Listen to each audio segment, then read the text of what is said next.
Senhor esteja convosco. Ele está no meio de nós. Proclamação do Evangelho de Jesus Cristo segundo Lucas. Glória a vós, Senhor. Naquele tempo, Jesus contou aos discípulos uma parábola para mostrar-lhes a necessidade de rezar sempre e nunca desistir, dizendo: numa cidade havia um juiz que não temia a Deus e não respeitava homem algum. Na mesma cidade havia uma viúva que vinha à procura do juiz pedindo: faze-me justiça contra o meu adversário. Durante muito tempo o juiz se recusou. Por fim, ele pensou: eu não temo a Deus e não respeito homem algum, mas esta viúva já me está aborrecendo. Vou fazer-lhe justiça para que ela não venha a agredir-me. E o Senhor acrescentou: escutai o que diz este juiz injusto. E Deus não fará justiça aos seus escolhidos, que dia e noite gritam por ele? Será que vai fazê-los esperar? Eu vos digo que Deus lhes fará justiça bem depressa. Mas o Filho do Homem, quando vier, será que ainda vai encontrar fé sobre a terra? Palavra da salvação. Glória a vós, Senhor. O Senhor é que me veio o meu socorro. O Senhor que fez o céu e fez a terra. Meus queridos irmãos, minhas queridas irmãs, o Evangelho de hoje traz para a nossa meditação, para a nossa reflexão, um tema que faz parte da vida de todo cristão. Pelo menos eu presumo que todo cristão dedique algum momento da vida, algum momento do seu dia a dia, para falar com Deus, que nós chamamos essa prática de falar com Deus, de oração. Jesus, ele já deu várias orientações a respeito da oração. Inclusive, numa certa ocasião, os discípulos pediram a ele: mestre, ensina-nos a orar, como João Batista ensinou seus discípulos a orar. E ele deu como exemplo de oração, um modelo de oração perfeita, a oração do Pai Nosso, uma belíssima oração que hoje nós pelo menos rezamos todos os dias, pelo menos a oração do Pai Nosso. Mas o próprio Jesus, ele em si já é um modelo de oração. Inclusive eu já pontuei isso em outras homilias aqui. O próprio Jesus em si, o seu modo de orar já deve ser para nós uma grande referência, um grande horizonte para a nossa vida de oração. Nós aprendemos com os atos de Jesus, com a oração de Jesus, que a oração deve ser sigilosa. Eu comparo a oração a uma intimidade de um casal. Diz respeito apenas aos dois. A oração cristã, a oração do fiel, ele tem que ser algo privado, tem que ser algo íntimo, algo que diz respeito, que diga respeito unicamente àquele que ora e Deus, que é o destinatário da nossa oração. Por isso Jesus dizia: quando orardes, não façais como os hipócritas que gostam de rezar em praça pública para serem vistos pelos homens. Ao contrário, quando orardes, entra no teu quarto, fecha a porta e fala ao teu pai em segredo. Depois, na vida de Jesus, ele foi mostrando que na prática ele fazia isso. E nós conhecemos poucas orações de Jesus, e os discípulos em poucos momentos viram Jesus orar. Os evangelhos mostram que Jesus orou apenas 2 vezes na frente dos apóstolos. Veja como Jesus tratava a oração como algo muito sigiloso. Para Jesus, a oração era algo muito íntimo. Por isso que eu comparo sempre com a intimidade de um casal. É algo que diz respeito apenas aos dois, ao orante em primeiro lugar, porque é ele que está formulando um discurso diante de Deus, e Deus que é o destino da oração. Jesus, ele rezou na frente dos apóstolos apenas na transfiguração.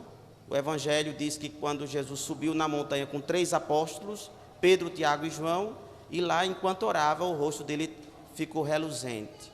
Então nós vimos aí Jesus orando na frente dos apóstolos. E o outro momento, Jesus rezou no momento mais difícil da vida dele. Foi no Monte das Oliveiras. Ele estava tão aflito que naquele momento de oração e vigília, ele convidou os mesmos 3 apóstolos que estavam na transfiguração a subir o monte com ele. Então, com exceção desses 2 momentos, sempre que Jesus orava ao Pai, ele se furtava do convívio das pessoas. Poderia citar aqui fazer várias citações, vou citar algumas delas. Quando foi escolher os 12 apóstolos, o Evangelho de Lucas e de Mateus, Mateus confirma o Evangelho de Lucas, diz que na noite anterior à escolha dos 12 apóstolos, ele vai para a montanha e passa a noite em oração. No outro dia de manhã, desce da montanha, chama os discípulos e escolheu dos 70 discípulos, escolheu 12. Daí a gente imagina, adivinha mais ou menos que o motivo da oração noturna de Jesus foi um aconselhamento para saber quem ele escolheria para estar com ele. Depois, outro exemplo de uma oração sigilosa de Jesus. Quando ele multiplicou os pães e os peixes, saciou a multidão de 5.000 pessoas. Ele despede a multidão no final da tarde, depois que todo mundo comeu à vontade. Mandou os apóstolos entrarem nos barcos, atravessarem para o outro lado do mar da Galileia. E o Evangelho diz que, quando todos saíram, ele subiu no monte para orar. De madrugada, pelas 3 horas da manhã, da madrugada, ele desce a montanha e vai ao encontro dos apóstolos caminhando sobre as águas, e estava tendo uma tempestade. Mais uma vez, Jesus orou sem a presença de ninguém. Depois, quando ele foi para a casa da sogra de Pedro, para a casa de Pedro e curou a sogra de Pedro, no final da tarde, todo mundo que tinha doente em casa levou para a porta da casa de Pedro, para que ele pudesse curar. Ele curou todo mundo, mas o Evangelho termina dizendo que quando todos foram embora, na parte tarde da noite, quando todos estavam dormindo, ele sai da casa e vai para um lugar solitário para orar. Então, para Jesus, a oração é algo privado, não deve ser algo que deve ser exposto. E eu fico sempre com o pé atrás quando alguém faz um esforço para poder demonstrar externamente a sua intimidade com Deus. A sua intimidade com Deus não deve respeito a ninguém, não diz respeito a outra pessoa, não ser você e Deus. Não dê satisfação de sua espiritualidade, não demonstre a sua espiritualidade para os outros, não fale da sua intimidade com Deus para absolutamente ninguém. Aquilo que Jesus dizia, quando orardes, não faça como os hipócritas, não sejamos hipócritas. Então, por exemplo, a oração hoje, como é o nosso tema, é algo, primeiramente, que diz respeito apenas ao orante e a Deus que ouve, e a mais ninguém. O Evangelho de hoje, Jesus diz que se nós temos que insistir na oração, por isso que ele conta a parábola dessa mulher que vai impertinar, vai aborrecer um juiz. O Evangelho de hoje deixa claro, para ensinar aos discípulos que devem rezar, que devem orar sempre, sem desanimar. Ele conta uma parábola de uma mulher que foi extremamente persistente, que insistiu tanto numa súplica, que um juiz injusto e iníquo, que não estava predisposto a atender o apelo daquela mulher, ele foi forçado pela insistência a atender o pedido da viúva, daquela pobre viúva. E aqui nós temos um segredo da oração, um segundo segredo. Eu já contei um. Primeiro segredo, a oração é sigilosa, é íntima, diz respeito apenas a quem ora e a Deus que escuta. É o primeiro ponto. Segundo ponto, a oração tem que ser perseverante, ela tem que ser uma oração que insista. Creio que talvez um dos motivos, existem alguns motivos que fazem com que nossa oração não tenha força, não tenha eficácia. A gente diz que uma oração não tem força e não tem eficácia porque ela não tem resultado. Ela não tem resultado.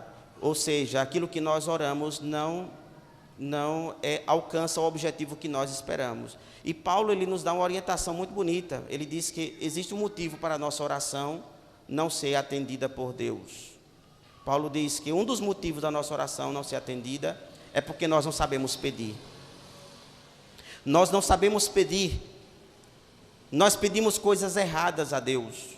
Nós gastamos o tempo preciosíssimo da intimidade que nós devemos ter com Deus para pedir coisa que de fato em si mesmo não é uma coisa boa, que pode não ser uma coisa boa. E alguém poderia dizer: mas padre, mas eu já pedi para enricar. Como é que pode não ser bom, não ser uma coisa boa, não ficar rico? Teve uma vez, eu morava em Campina, um paroquiano chegou para mim e disse: padre, eu joguei na Mega Sena e eu queria fazer uma coisa do senhor, reze para eu ganhar na Mega Sena. Eu estava construindo um auditório lá na época, um auditório muito grande lá no pátio do seminário, e ele disse, se eu ganhar na Mega Sena, querendo comprar o padre, ainda tinha esse negócio, né, querendo comprar o padre, se eu ganhar na Mega Sena, darei 10%, estava em mais de 100 milhões acumulado, para o senhor terminar esse auditório aqui. E aí eu não brinquei na hora lá com ele, mas desconversei, e no meu íntimo eu fiquei pensando, gastar o tempo precioso da oração para pedir uma coisa, porque alguém poderia pensar, como não pode ser bom pedir a Deus que eu saia das minhas dívidas, tenha uma vida confortável? E eu fico imaginando, quantas pessoas se tornam reféns, escravos do poder financeiro e perdem até a salvação por causa do dinheiro. Então a gente precisa entender que a nossa oração, a matéria, o objetivo que nos leva a suplicar diante de Deus, em primeiro lugar, tem que ser algo que seja bom para mim ou para outras pessoas, caso eu rezo o meu objetivo da minha oração é em favor de outras pessoas. Então a nossa oração, como dizia Paulo, não tem eficácia porque nós não sabemos orar. Por isso que ele dizia, nós não sabemos orar nem pedir como convém, mas o Espírito de Deus intercede por nós com gemidos inefáveis. São palavras de Paulo. Então tem um segredo, a matéria da nossa oração tem que ser uma matéria justa, uma matéria que seja boa. Alguém poderia dizer, mas padre, eu tenho uma coisa aqui para contestar isso que o senhor está dizendo. Eu já pedi para Deus curar uma pessoa que estava gravemente doente, e a pessoa morreu. Como não era bom a matéria da minha oração? E aí nós podemos entrar no terceiro mistério da oração, o terceiro elemento da oração, que é o orar constantemente. Creio que uma grande falha nossa é porque nós somos gerados, sobretudo os mais jovens de 30 anos para cá, nós somos gerados numa cultura que se chama imediatista. O que é uma cultura imediatista? Quem nasceu de 30 anos para cá, nasceu já no auge, já nasceu no ambiente da internet e das compras da internet, em que a gente agora não precisa mais esperar. Eu comprei um negócio essa semana, já chegou hoje, na internet, não sei nem de onde veio, chegou no conforto de casa, numa agilidade tão grande e surpreendente. Nós estamos hoje vivendo numa cultura que nós chamamos da cultura do imediato, numa cultura em que tudo acontece de forma instantânea, até comida agora é instantânea, tudo está ao alcance da nossa mão. Você pode comprar uma roupa, uma camisa, uma camiseta, no conforto do seu quarto, deitado na sua cama, você compra, 2 dias, 3 dias depois, está na sua casa. E quando isso começa a ser assimilado por nós, de modo que hoje nós estamos sendo agitados por desejos supridos de maneira imediata, que a nossa oração logo nos cansa, porque Deus não age seguindo a lógica do imediato. Deus não corresponde a este desejo de imediatez, esse desejo que nós temos no nosso coração, de que uma oração feita a Deus, Deus tem que nos corresponder de maneira imediata. O evangelho de hoje é a grande prova disso, a mulher que vai lá constantemente a ponto de aborrecer o juiz que, por causa da impertinência da mulher, acabou socorrendo a mulher, atendendo o seu pedido. Evidentemente, devemos salvaguardar as devidas proporções entre um juiz iníquo e Deus, porque o objetivo da parábola de Jesus é mostrar exatamente isso. Se um homem iníquo é capaz de ceder a uma insistência, Deus sendo santo e justo, por que ele não atenderá, não nos socorrerá no seu tempo, não atenderá o nosso clamor no seu tempo, no seu próprio curso de tempo, de acordo com o seu beneplácito, de acordo com a sua própria benevolência e com a sua onipotência? Aqui está, creio eu, que um dos maiores desafios do orante moderno, porque nós não estamos dispostos a orar hoje e amanhã orar novamente. Depois orarmos novamente no mesmo causa, e orarmos, e orarmos, e orarmos, sem cair no desânimo, porque depois de 2 dias de oração por uma causa, não termos tido a resposta esperada, nós abandonamos a causa e achamos que não convém, e que a oração é um tempo perdido, que a oração é uma ação que não tem nenhum efeito prático na vida das pessoas. A oração, ela precisa, e nós temos um outro exemplo belíssimo nos evangelhos, talvez um dos mais impressionantes, do efeito de uma insistência, do efeito de um pedido, de uma súplica insistente. Jesus chegou numa cidade da Síria. A Síria, para vocês entenderem o que eu vou dizer, não fazia parte do território da Palestina. Era um país que ficava na fronteira, fazia fronteira com Israel. E Jesus não costumava cruzar a fronteira. Ele praticamente passou os 3 anos de seu ministério pregando dentro do território da Palestina, subindo da Galileia para a Judeia, depois da Judeia para a Galileia. Mas teve um certo dia, Jesus atravessou a linha da fronteira entre a Palestina e a Síria, e quando ele atravessou, ele encontrou uma mulher pagã, uma mulher própria da região, uma nativa daquele lugar. E a mulher não conhecia Jesus pessoalmente, mas conhecia a fama de Jesus.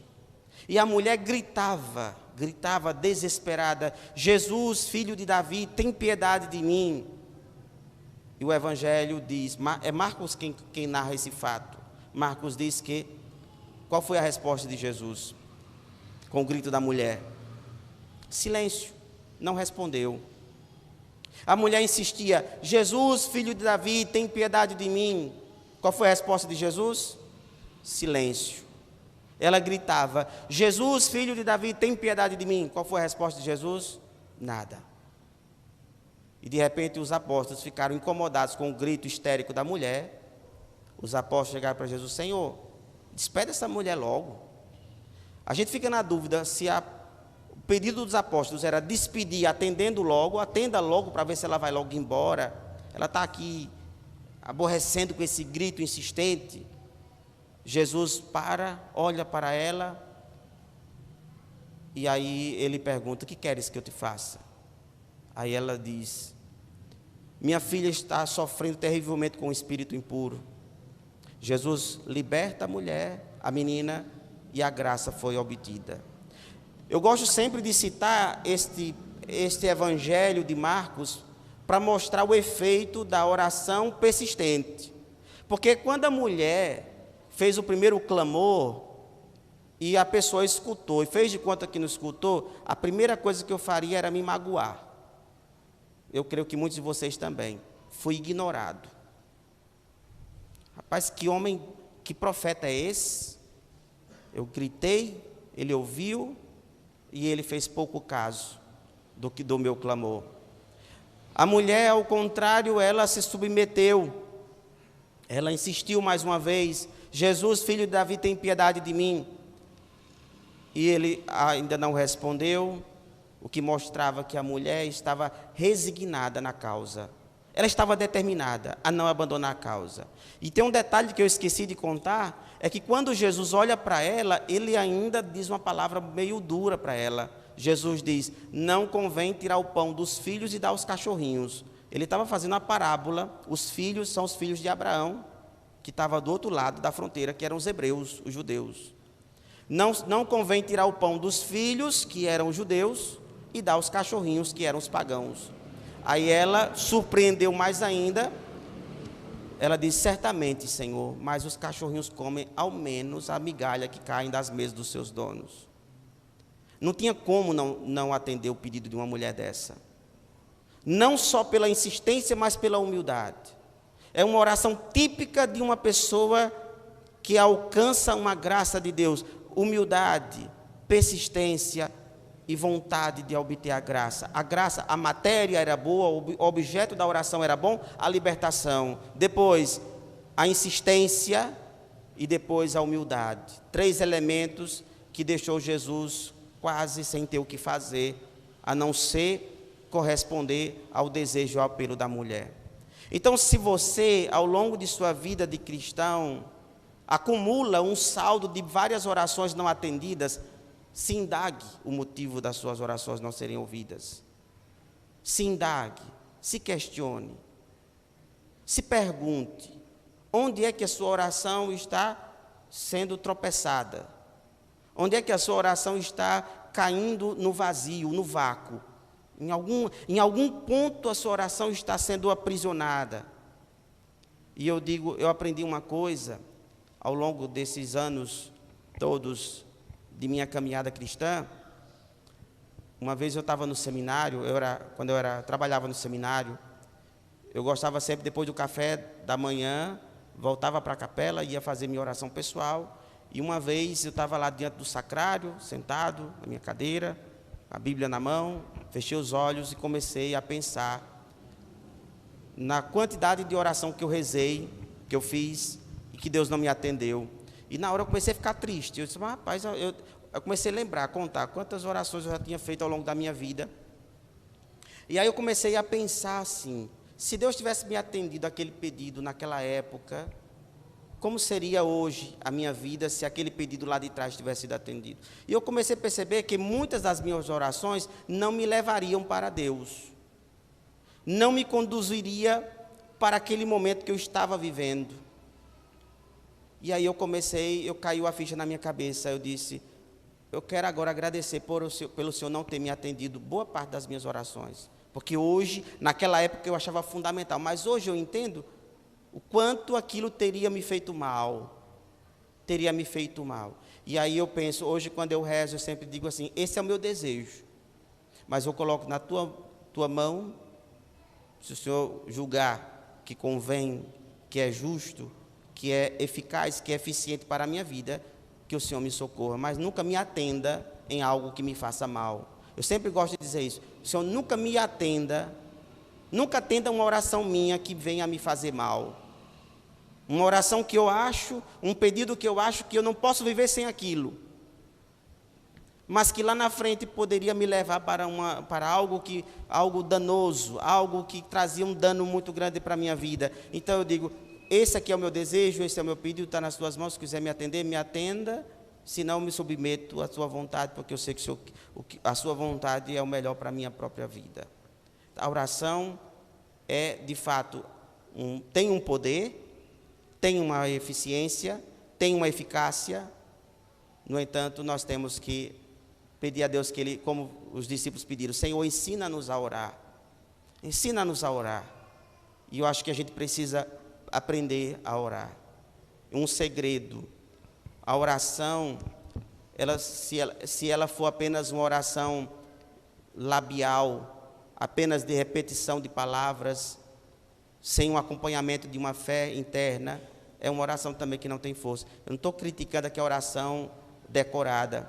Santo Agostinho dizia que uma oração decorada tem força, mas para ela ter força, é preciso que o nosso coração concorde com as palavras. Agora, vou dar um exemplo. Você está fazendo, as mulheres, você está fazendo a comida, está no fogão fazendo a comida e rezando o Pai Nosso, preocupado no feijão que está queimando. Eu diria para você, é nobre o desejo de rezar enquanto trabalha, mas eu digo, há grande chance de sua oração ser vazia. Porque a oração, mesmo aquela que é decorada, a nossa mente, o nosso coração deve concordar com a frase. Santo Agostinho dizia, quando vocês rezarem os salmos, que o seu coração e a sua mente concordem com cada palavra que está sendo dita pelos seus lábios, para que a oração não perca força. Então a oração, para que ela possa ser eficiente, ela tem que ser algo em que eu possa realmente, dentro do meu íntimo, bradar diante de Deus, clamar diante de Deus, acompanhando com a nossa mente. Vou terminar com esse exemplo. Lá na minha cidade onde eu nasci, em São Bento, no sertão, tinha uma vizinha nossa, que ela e o marido, convenceu o marido para rezarem o terço todo dia, depois da janta. Só que eles combinaram para a oração ser mais rápida, a oração do terço. Aí eram duas pessoas, ela rezava a Ave Maria e ele a Santa Maria, só que ao mesmo tempo. Deu para entender como é? Ao mesmo tempo. Isso por causa da novela. para poder terminar logo por causa da novela. Então, eu fico imaginando, hoje, a gente ri, na época, quando ela me falou isso, eu ri que só, mas a gente percebe que é uma prática em que nós fazemos apenas uma reprodução labial.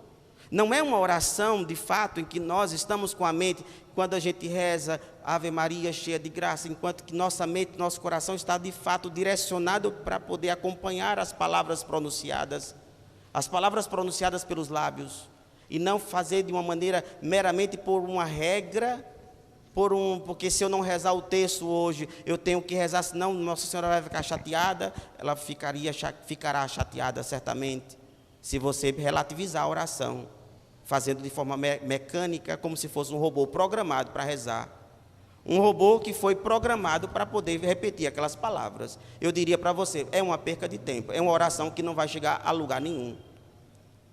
Rezar em fila de banco, a meu ver, é uma perca de tempo. Rezar o texto na fila de banco, perca de tempo.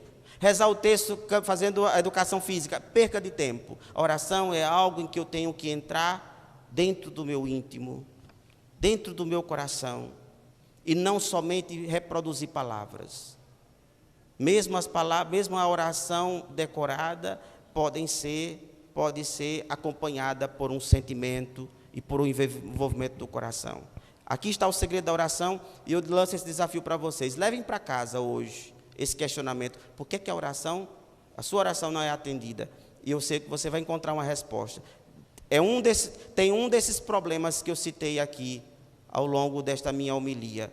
Ou porque é imediatista e desiste fácil. Segundo, porque não é capaz de deixar no privado algo que é só seu e Deus, e que infelizmente acaba, por vaidade religiosa, espiritual, acaba comunicando, acaba tentando transmitir isso para outras pessoas, e às vezes porque o objeto da nossa oração não é uma coisa boa. Então peçamos a Deus que Ele nos ajude a compreender o caminho certo para fazermos uma oração que resulte em um benefício para nós, para cada um de nós cristãos. Louvado seja nosso Senhor Jesus Cristo.